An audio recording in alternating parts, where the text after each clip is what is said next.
একজন চাওয়ালা যদি দেশের প্রধানমন্ত্রী হতে পারে তাহলে আমি কেন পারবো না?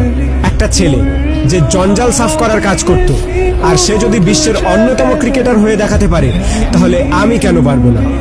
একটা মানুষ কোনো ডিগ্রি ছাড়াই শুধুমাত্র পেট্রোল পাম্পে কাজ করে ইন্ডিয়ার বেস্ট বিজনেসম্যান হতে পারে তাহলে আমি কেন পারবো না? হাই স্কুলের বাস্কেটবল টিম থেকে বাদ দিয়ে দেওয়ার পরেও যদি সে দুনিয়ার বেস্ট বাস্কেটবল প্লেয়ার হতে পারে তাহলে আমি কেন পারবো না?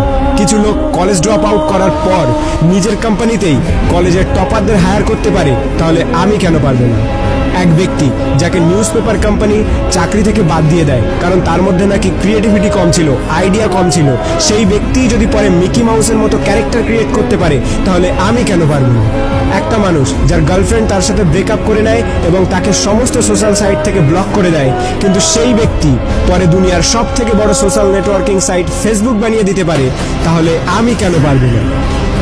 এক ব্যক্তি 999 বার ফেল হওয়ার পরেও হার না মেনে 1000 বারের মাথায় বাল্ব আবিষ্কার করতে পারে তাহলে আমি কেন পারবো না?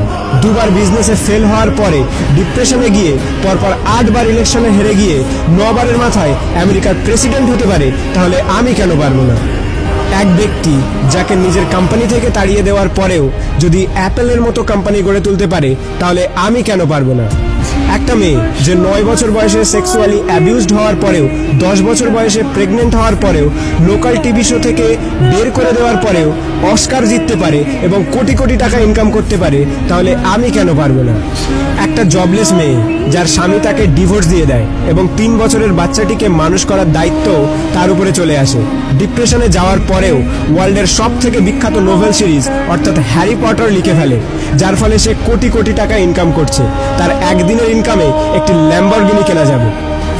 এক ব্যক্তি যার পুরো বডি প্যারালাইজড, চলাফেরা তো দূরের কথা, নিজের আঙুল পর্যন্ত নাড়াতে পারে না, সে যদি ওয়ার্ল্ডের one of the best scientist হতে পারে তাহলে আমি কেন পারবো না?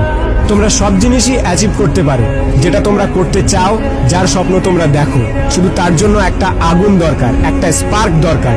নাথিং ইজ ইম্পসিবল, আর এই স্পার্ক তোমাদের নিজেদের মধ্যে আছে। তুমি নিজেই দোষী তোমার ফেল হওয়ার জন্য।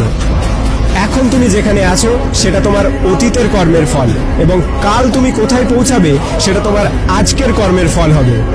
আমার তরফ থেকে সবাইকে অল দ্য বেস্ট। যদি ভিডিওটি ভালো লাগে তাহলে লাইক করো, শেয়ার করো, আর তোমার মতামত কমেন্ট করে জানাও। আর যদি প্রথমবার আমার ভয়েস শুনে থাকো তাহলে প্লিজ চ্যানেলটিকে সাবস্ক্রাইব করো আর পজিটিভিটি দিয়ে নিজেকে ঘিরে রাখো।